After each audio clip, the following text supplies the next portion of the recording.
Tonight, the saga of Assemblymember William Boyland Jr. of Brooklyn continues. Last night, we told you the state controller found, just as we had months earlier, that Boyland puts in for per diems, expense money, on many days when he was nowhere near Albany.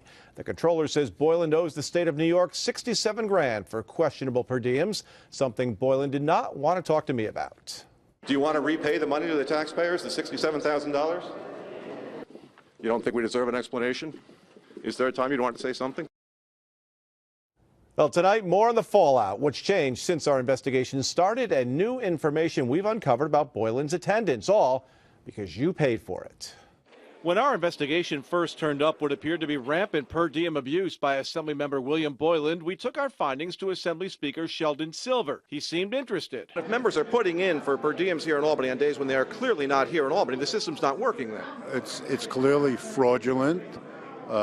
They should be prosecuted. But now, more than a year later, Silver is staying mum on Boyland. One thing changed, though, not long after that interview with Silver. The Assembly per diem paperwork suddenly changed. It now carries a warning about false per diem claims.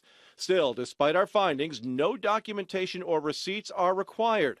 And that seems just fine with the new second in command in the Assembly. If there's occasionally a person who abused that trust, I think there's enough of a system in place to make sure that we know when someone's an outlier, when someone's abusing the privilege. We also brought our findings about the per diem abuse to Albany County DA David Soares. It would certainly be something that the Public Integrity Unit would be interested in looking at. So if I give you all this information, you'll take a look at it? We would take a hard look at it. It was Soares who asked the state controller to investigate. Our audit found some significant lapses in how the per diems were handled. But now it's up to Soares to prosecute. Again, signing a false per diem submission is a felony. So far, Soares is not saying what his next step will be. Many in the Assembly are fed up with Boyland. Steve McLaughlin has brought this to the attention of the governor and the speaker. How frustrated are you in your efforts to get some perceived justice in the William Boyland case? Well, I'm frustrated because he took the people's money.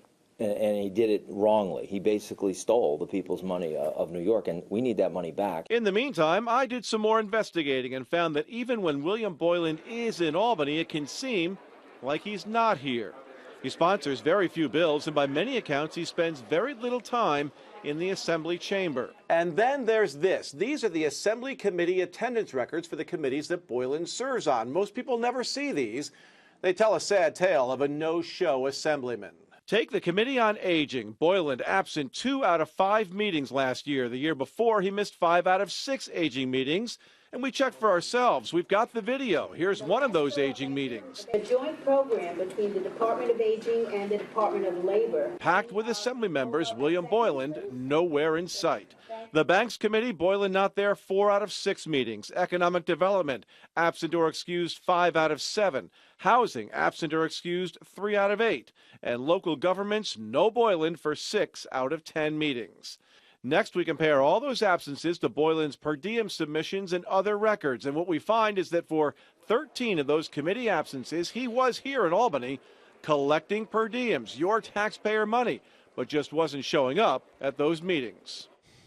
And how about this? To my knowledge, William Boyland is the only member of the state legislature who needs special judicial dispensation to drive to work here in Albany. Coming from Brooklyn, he has to pass through New Jersey, but because he is out on bail on federal corruption charges, he needs the court's permission to leave the state, and he is granted that.